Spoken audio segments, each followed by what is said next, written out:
자, 안녕하십니까. 저 오늘은 그 기콘목센터 이비인후과 우리 신명석 과장님께서요. 오늘 그 이비인후과에 대해서 수술에 대해서 이 강의가 있겠습니다. 박수로 맞이하여 주시기 바랍니다. 저희 이비인후과에 대해서 잘 모르시고 어떤 환자들과 어떤 질환들을 치료하는지 잘 모르실 것 같아서 간단하게 준비를 했습니다. 저희 이비인후과에서는 이제 만성 중이염과 어지럼증, 그다음에 수면 질환, 그다음에 코성형, 그다음에 저희들이 주로 많이 하고 있는 그 내시경 수술, 그다음에 두경부종양 이렇게 이런 질환들을 이렇게 치료하고 있습니다.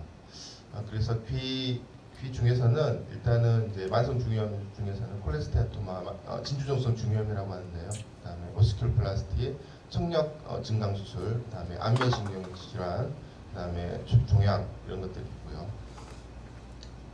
그래서 이제 진주종성 중이염이라고 하는 것은 귀에 생긴 염증성 종양입니다. 그래서 종양인데 염증을 일으키는 종양이고요. 근데 이게 이제 그 뼈를 녹이면서 계속 진행하는 질환입니다. 그래서 이런 뼈 속에 있는 염증을 깨끗이 제거를 하고 고막도 새로 만들어주는 중이염 수술을 하고 있는데요. 그래서 이제 가장 이제 중요한 거는 여기 보시면 이제 안면신경이 있습니다. 안면신경을 이렇게 보존하면서 염증을 제거하는 그런 부분들이 굉장히 중요하다고 할 수 있겠습니다. 또 하나는 이제 아까 말씀드린 대로 청력 증강 수술을 한다고 말씀드렸는데요. 여기 보시면은 우리가 이제 청력 검사입니다. 수능 청력 검사라고 하는데 우리가 되게 정상 청력은 0에서 한 10dB 정도의 정상 청력을 가지고 있습니다. 그런데 이 환자 같은 경우는 50에서 60 정도까지 떨어지는 전음성 난청, 그러니까 고막은 정상인데 그 안에 소리뼈에 어떤 손상으로 인해서 소리 전달이 안 되는 전음성 난청을 보이는 환자였습니다. 이런 환자는 이제 고막 소견은 정상이기 때문에 중이염은 아니죠. 근데 이제 안에 소리뼈가 손상되어 있는 그런 소견을 수술 소견을 할 수 있고요. 이런 경우는 이제 저희들이 이제 소리뼈를 제거를 해주죠. 그래서 소리뼈를 제거를 해서 이렇게 청력이 65까지 떨어졌던 청력이 30까지 올라올 수 있는 30까지 올라온 24대 60까지 올라오는 그런 결과를 보여줬던 수술 환자입니다. 그다음에 아까 말씀드렸던 것처럼 페이셜 러브 질환도 있는데요. 이 환자는 안면부 외상으로 인해서 발생한 그 페이셜 파시 환자입니다. 스테로이드 약물 치료를 했는데도 호전이 안 되고 해서 저희들이 이제 안면신경 강압술을, 그러니까 디컴프레션을 시행을 했습니다. 그래서 시행을 하고 나서 페이셜 러브가 완전히 컴플리트하게 리커버리 된 소견을 보이고 있습니다. 사실 뭐 운이 좋았던 환자일 수 있는데요. 왜 그러냐면 저희들이 페이셜 러브가 한번 손상이 되면 디컴프레션을 해줘도 회복이 안 되는 경우가 많습니다. 그런데 이 환자는 수상 후 한 2달이 지나서 수술을 했었는데도 컴플리트하게 보존된 케이스입니다. 마지막으로 귀에 생길 수 있는 스컬 베이스 투머는 이제 저희들이 오코스틱 뉴로마라고 그래서요. 귀 안쪽에 있는 청신경하고 베스티뷸라 너브, 코클레아 너브, 페이셜 너브가 이렇게 한 가닥으로 이렇게 여러 가닥으로 해서 이렇게 지나가는 스컬 베이스에 있는 주행 종로상에서 베스티뷸라 너브로 그래서 어지럼증을 관장하는 신경에 생긴 종양을 오코스틱 뉴로마라고 합니다. 귀에 생길 수 있는 종양 중에서는 가장 많은 종양이고 10만 명 중에 한 명이니까요. 그래서 증상은 이명이나 난청, 어지럼증으로 나오는데요. 진단은 이제 MRI로만 가능합니다. 그래서 이 환자도 최근에 봤던 환자인데 단순히 그 귀에 이명증을 주소로 내어놨던 환자입니다. 이명증은 굉장히 많은 환자분들이 저희 병원에 내원하고 계시는데요. 그런 이명증이 있어서 청력 검사를 했더니 한쪽만 이렇게 청력이 이렇게 뚝 떨어지는 거를 볼 수가 있었습니다. 그래서 환자한테 MRI를 권유를 했었고요. 사실 이명증하고 이렇게 감각신경성 난청만 가지고 MRI를 찍는다는 게 사실 부담이 됩니다. 왜냐하면 대개는 열의 9은 그냥 감각신경성 난청, 노인성 난청인 경우가 많은데 사실 이제 현장에서 이렇게 진료를 하다 보면 이렇게 한 번씩 종양이 발견되면 검사를 잘했다라는 어떤 그런 생각이 듭니다. 열의 9보다는 열의 1명을 감별해내는 게 중요한 게 이제 저희들의 임무라고 생각하기 때문에요. 좀 검사를 적극적으로 시행해야 되겠다 그런 생각이 들고 이렇게 생긴 종양은 이제 예전 같았으면 수술을 했는데요. 요즘은 올드 에이지에서는 그냥 웨이트 앤 씨 좀 지켜보는 경향이 있고요. 왜냐면은 사이즈가 자라는 게 슬로울리 그로링 하기 때문에 아니면 예전에는 이제 오피를 했는데 수술보다는 요즘 감마 나이프를 시행해서 방사선 치료로 해서 메스를 제거하는 걸로 되어 있습니다. 그래서 그런 식으로 저희 과에서 귀 쪽 질환에 대해서는 치료를 하고 있고요. 그다음에 이제 코 쪽입니다. 코 쪽은 제일 이제 빈도가 높은 게 이제 부비동염입니다. 부비동염이고 그다음에 코성형, 그다음에 종양 이렇게 알 수 있습니다. 부비동염은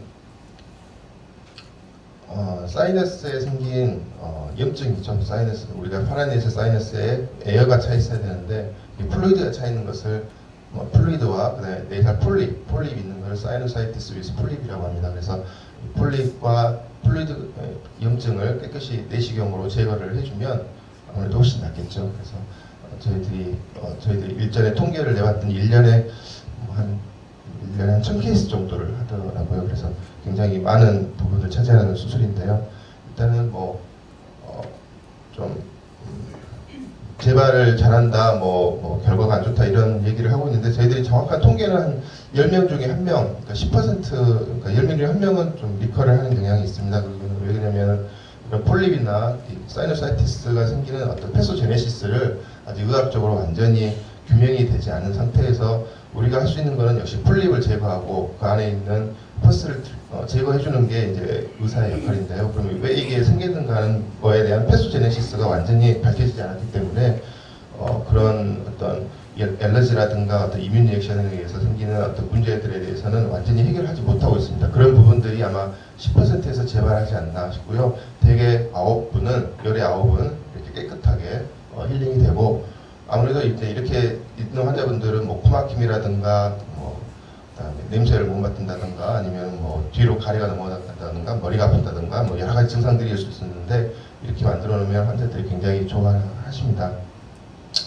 그다음에 이제 저희들은 이제 주로 코성형을 하고 있는데요. 저희들이 주로 하는 코성형은 역시 재건적 코성형이 많습니다. 왜냐면 저희들이 이제 저희 이비인후과에 코성형 오신 분들은 예쁜 젊은 여자분들이 아니고 대개는 이렇게 나이 드신 분들이나 아니면은 이제 그런 분들이 많은데 그 이유는 이제 아무래도 이제 외상으로 인해서 코가 완전히 다친다든가 아니면 코가 휘어버린다든가 이런 경우가 많기 때문에요. 그래서 그런 경우들을 저희들이 주로 코성형 수술을 하고 있고요.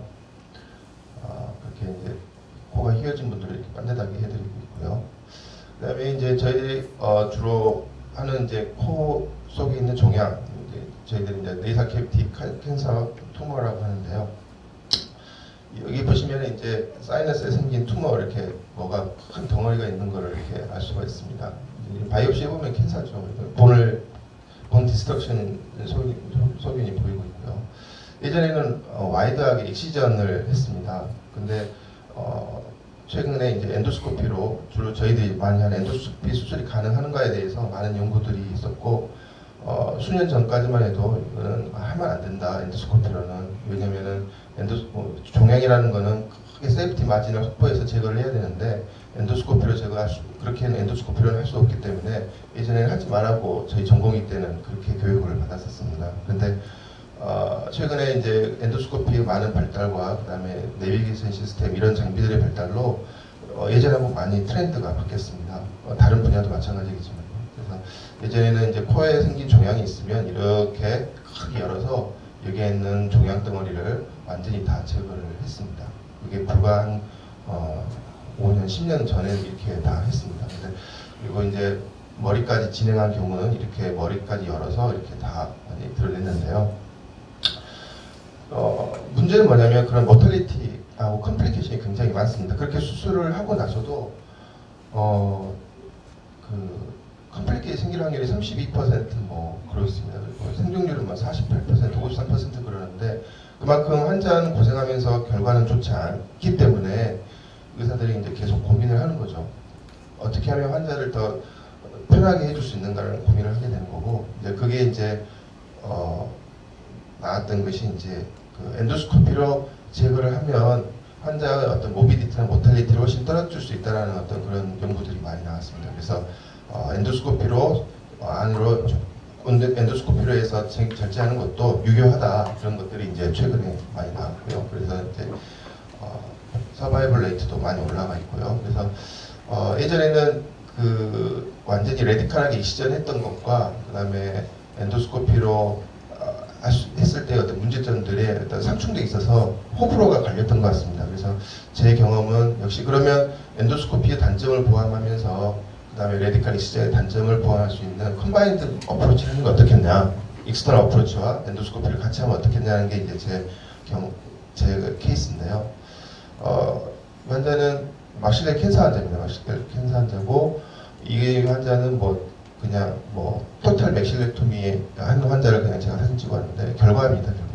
똑같은 결과인데 레디칼하게 이렇게 할 것이냐 아니면 엔도스코피와 미니멀 인베시브 어프로치로 익스터널 어프로치로 해서 이렇게 할 것이냐인데요. 네이살 캐비티에 생긴 메스 로주 네오네트 74세 남자 환자입니다. 바이옵시를 했더니 아데노이드 시스틱 카시노마 이렇게 나왔습니다. 그래서 먼저 일단은 익스터널 어프로치로 아까 보여준 대로 익스터널 어프로치로 이렇게 시전해서 메스를 제거하고요. 그 다음에 안에는 엔도스코피로 깨끗이 메스를 제거를 했습니다. 그래서 수술하고 나서 MRI, CT를 찍었더니 완전히 깨끗하게 없어진 케이스입니다. 그래서 이 환자를 만약에 5년 전에 똑같은 저한테 왔다면 아마 이렇게 만들어놨을 것입니다. 근데 요즘은 이렇게 하면서도 아주 저한테 6개월에 한 번씩 저한테 오시는데 아주 고마워 하십니다. 그래서 수술한 지 지금 한 3년 됐는데요. 잘 낫고 계십니다. 이제 깨끗하게 지내고 계십니다. 그래서 캔서 수술도 예전에 비해서 많이 트렌드가 바뀌고 그 트렌드가 바뀌는 어떤 그 기조는 퀄리티 오브 라이프, 환자 똑같은 5년, 10년을 살아도 어떻게 하면 환자를 더 편하게 해줄 수 있겠는가 그런 쪽으로 지금 변하고 있고 저희 이비인후과에서는 그런 관점에 맞춰서 엔도스코피 수술을 많이 시행하고 있으며 앞으로도 그쪽으로 계속 엔도스코피 쪽으로 투머 수술도 많이 하려고 지금 하고 있습니다. 그게 이제 조금 더 나아가서요. 저희들이 이제 피추이터리 투머는 뇌하수체 종양이라고 하는데 이건 되게 이제 신경외과에서 주로 하는 수술이죠. 근데 이것도 이제 사실은 머리를 예전엔 열었습니다. 뇌를 열거나 아니면 코를 완전히 열어서 이렇게 메스를 제거하는 경우가 많았습니다. 그래서 그런데 이제 엔도스코피가 발달하면서 이렇게 스컬 베이스, 그러니까 사이너스를 열면은 이제 스컬 베이스가 나오거든요.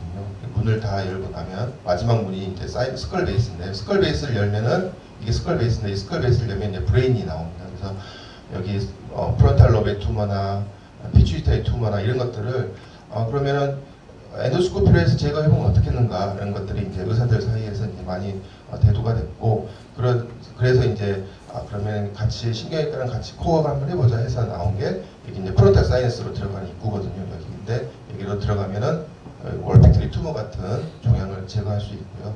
여기는 이제 스페노이드 사이너스입니다. 스페노이드 사이너스인데 이 스페노이드 사이너스를 열면 바로 피추이터리 투머가 나오게 되는 겁니다. 그래서 이제 그럴 때는 아무래도 이제 저희들이 이제 자동차 운전할 때도 초행길은 내비게이션을 갖고 있는 것처럼요. 저희도 이제 스컬 베이스드 투머를 하게 되면 꼭 필요한 장비가 내비게이션 장비입니다. 이게 저희들이 이제 기구가 들어가서 사이너스는 사실 저희들이 전문 분야이기 때문에 초행길이 아니기 때문에 잘 알지만 이 스컬 베이스만 가도 저희들이 어디가 어딘지를 모르거든요. 그래서 그걸 알려주는 장비가 이제 내비게이션 장비인데 내시경으로, 그러니까 환자의 어떤 인시전을 전혀 넣지 않고 내시경으로 메스를 제거하는 건데요. 사실 이거는 이제 제가 이종수 원장님이랑 같이 했던 사진을 찍어놓은 겁니다. 엔도스코피로. 그래서 이게 이제 스컬 베이스고 여기를 이제 본을 갈아내면 투머가 바로 나옵니다. 그러니까 사실은 이제 거의 한 3분의 2는 한 경우죠. 그래서 여기서 여기 분만 갈아내면 투머가 나오고 투머를 이렇게 긁어내면 되거든요. 그래서 어떻게 이제 캔서 수술도 마찬가지지만 어떻게 하면 환자들의 삶을 또 환자들한테 부담을 주지 않으면서 치료를 할 것인가, 미니멀 인베시브 퀄리티 오브 라이프가 요즘에 추세인 것 같습니다. 그래서 이렇게 해서 이제 저희들 코는 이제 그쪽으로 주로 많이 수술을 하고 있습니다. 마지막으로 이제 헤드앤넥인데요. 사실 헤드앤넥은 사실 굉장히 손이 많이 가고 또 인력이 많이 필요하고 힘든 분야입니다. 그런데 저희 선병원 이비인후과 특징에 맞게끔 세분화해서 하는 게 맞을 것 같고요. 저희들이 이제 헤드앤넥은 이제 헤드앤넥 캔서나 이제 서브맨디블라 글랜드나 파로티드 글랜드라 그래서 침샘에 있는 투머, 그다음에 이제 그런 케모알티 그런 것들을 주로 하고 있습니다. 근데 네소파린지알 캔서는 저희들이 이제 잘 이제 모르실 것 같아서 그림을 좀 간단히 보여드리면요. 코를 이렇게 코 안쪽으로 이렇게 넘어가면 코에서 목으로 넘어가는 유블라 뒤쪽을 네소파링스라고 합니다. 해박적. 그다음에 입안에서 봤을 때 어떤 이 목을 오로파링스, 그다음에 이제 그텅 베이스로 넘어가서 하이포파링스 이렇게 세 가지로 구분하는데요. 그래서 네소파링스에 생긴 것을 네소파린지알 카시노마, 오로파링지스, 하이포파링스에 생긴 것을 각각 붙여서 캔서를 하고요. 나머지 오랄 캐비티 캔서, 코에 생기는 것을 네이살 캐비티 캔서 이렇게 있고, 그다음에 목에 생긴 것을 림프노드 캔서 이렇게 간단히 설명을 드릴 수가 있는데요. 여기에 생긴 종양들은 다 이비인후과에서 보는 겁니다. 그래서 이제 가장 빈도가 높은 거는 네소파린지알 캔서입니다. 여기에 생기는 건데요. 사실 동양인에서 굉장히 많거든요. 유전학적으로 많은 것 같습니다.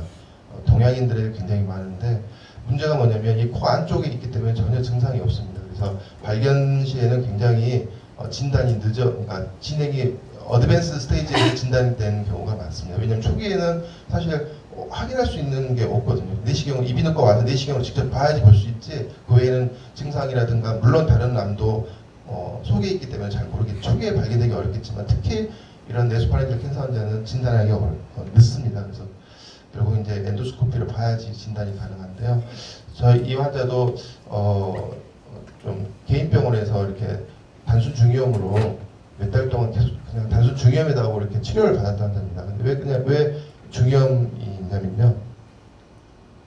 여기에 생긴 종양은 결국 이제 이 튜브를 유스타키안 튜브를 이렇게 막습니다. 그러면 중이염이 생기는 거거든요. 그래서 어른들은 중이염이 잘 안 생기는데 어른들이 중이염이 왔다 그러면 항상 이 네소파린지를 봐줘야 되는 게 원칙인데 아무래도 이제 로컬에서 진료를 하시다 보면 수많은 환자들 보다 보면 일일이 다 그렇게 확인할 수가 없습니다. 그래서 대개는 뭐 중이염이면 중이염입니다 하고 약 먹고 주워 봅시다 이렇게 하는 경우가 많아서 저도 그럴 수 있겠지만 그냥 중이염으로 수개월 동안 로컬에서 이렇게 그냥 팔로우 했던 환자입니다. 그래서 나중에 이제 귀가 먹먹하고 뭐가 머리가 아프고 해보니까 이제 저한테 와서 보니까 네소파린지 이렇게 휴즈한 큰 메스가 있고요. MRI 찍었더니 스컬 베이스까지 이렇게 메스가 이렇게 먹었습니다. 패시트 찍었더니 이렇게 확연하게 볼 수 있고요. 사실 정말 꼼꼼히 봐야 되는 게 의사의 임무이긴 하지만 뭐 현재 수가로 과연 이런 것들을 다 일일이 봐줄 수 있는 진료 시스템이 돼 있나 그런 것도 좀 의구심이 들고요. 하지만 그거는 정책상의 문제지 저희들이 할 수 있는 거는 꼼꼼하게 다 봐줘야 됩니다. 그래서 이렇게 중이염이 왔어도 코를 봐줘야 되는 이유가 그런 거고요.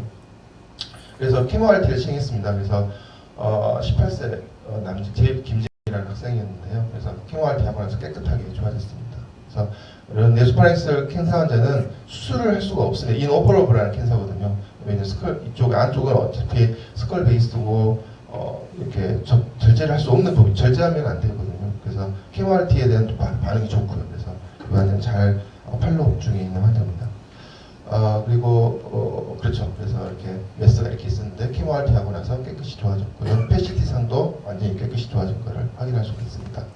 그다음에 이제 두 번째로 많은 캔서는 이제 라린지알 캔서인데요. 아까 제가 오로파링스, 네소파링스, 오로파링스, 하이포파링스 얘기했지만 이제 앞에 이렇게 후두, 숨쉬는 곳을 라링스라고 하는데요. 밥 먹는 것, 식도를 우리가 파링스라고 한다면 이제 숨쉬는 곳을 라링스라고 할 수 있습니다. 이 라링스에 생긴 캔서를 라린지알 캔서라고 합니다. 그래서 이렇게 보컬 코드에 이렇게 메스가 이렇게 있고요. 이거는 이제 early 스테이지 캔서고요. 이거는 굉장히 뭐 보니까 좀 지저분하시죠. 그래서 지저분하죠. 그래서 이건 어드밴스드 라린지알 캔서입니다. 제일 흔하게 생길 수 있는 증상은 보이스 체인지죠.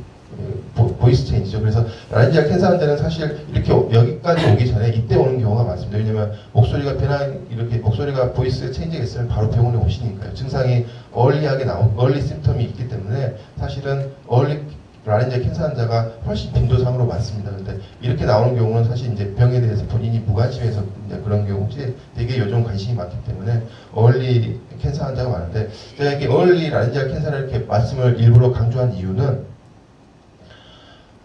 예전에는 라린지알 캔서 환자라고 하면 이렇게 후드를 다 띄어냈습니다. 라린젝톰이라고 하는데요. 숨 쉬는 그 관을 다 제거를 하고 이 트라키아 기관지를 이렇게 구멍을 내줬습니다. 여기로 숨을 쉬는 거죠. 그렇지만 목소리를 잃게 됩니다.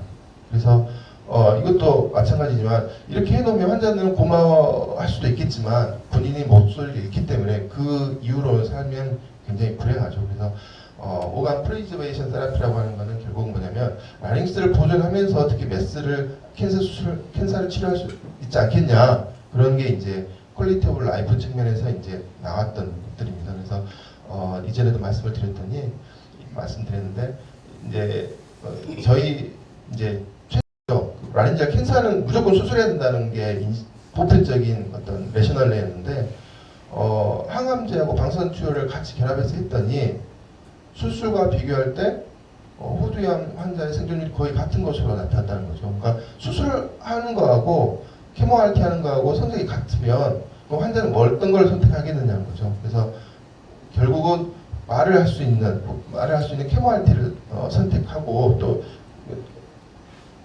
그것이 환자의 퀄리티 오브 라이프 측면에서 좋기 때문에 결국은 이제 수술보다는 케모알티 쪽으로 이렇게 이제 트렌드가 바뀐 거죠. 그게 어떻게 보면은 하나 어떤 인식의 대전환이라고 할 수 있는 거거든요. 라린지아 캔서는 무조건 수술해야 한다고 했는데 그거를 케모알티 한다는 것은 사실 어떤 약 하나만 바꾸는 것도 굉장히 어떤 기존의 어떤 방식에서 바꾸는 것도 힘드는데 어떤 치료법을 바꾼다는 것은 정말 대단한 것 같습니다. 그래서 이렇게 케모알티를 하면 어린이 라린지아 캔서 환자에서는요 94%가 됩니다. 그러면 거의 뭐 얼리 스테이지 라린지아 캔서 환자는 케모알티로 다 낫는다 해도 과언이 아닌 거죠. 그래서 이 환자는 74세 남자 환자인데 제 환자입니다. 그래서 보면 이렇게 보컬 코드에 이렇게 메스가 있습니다. 그래서 바이옵시를 했더니 스쿼먼셀 카시노마로 나왔습니다. 그래서 이 환자는 얼리 스테이지 캔서 환자이기 때문에 걱정하지 마라, RT만 하자 해서 지금 저한테 RT를 받고 있는 환자입니다. RT 끝났고요. 지금 아주 좀 잘 나와 있는 환자고 아마 5년간은 아마 저한테 계속 팔로우를 해야 될 것 같습니다. 이 환자는 어드밴스드입니다. 어드밴스드인데 이 환자는 어드밴스드에서 사실은 이제 수술을 해야 될 환자였습니다. 수술을 해야 되는데 73세 남자 환자인데 이 환자 수술을 하지 않고 케모알티를 이렇게 거의 라릭스를 맡고 있죠. 보시면 까맣게 이렇게 메스가 있고요. 수술을 해야 될 환자였는데 RT를 했습니다. RT를 하고 나니까 완전 컴플리트하게 제거가 됐습니다. 그래서 결국은 환자의 어떤 퀄리티 오브 라이프, 그다음에 모탈리티, 서바이벌 레이트를 다 고려했을 때 역시 오간 프리저베이션 별거 아닙니다. 케모알티가 수술보다 낫다라는 결론을 내릴 수가 있습니다. 마지막으로 이제 살리바리 글랜드 투머인데요. 여기 침샘에 이제 생기는 종양입니다. 상당히 빈도가 높습니다. 두경부 종양에서 2에서 3%면 상당히 높고요. 저희들도 외래에서 1년에 두세 번씩 계속 보고 있는 환자입니다. 그래서 파라티드 그랜드라고 그래서 이하산에 생긴 종양, 이런 경우는 이제 종양이 있고 이 파라티드 그랜드는 이렇게 안면신경이 이렇게 나오고 있습니다. 그래서 이걸 종양을 절제를 하려면 안면신경을 다 박리를 잘 해야 되거든요. 그렇지 않으면 페이셜 러브 팔시가 생깁니다. 그래서 이 환자도 이렇게 파라티드 그랜드에 tum어가 있었는데요. 이렇게 페이셜 러브가 이렇게 잘 사실 하고 나면은 별거 아닌데 하기 전에 굉장히 스트레스입니다. 할 때마다 한 5년씩 늙은 것 같습니다.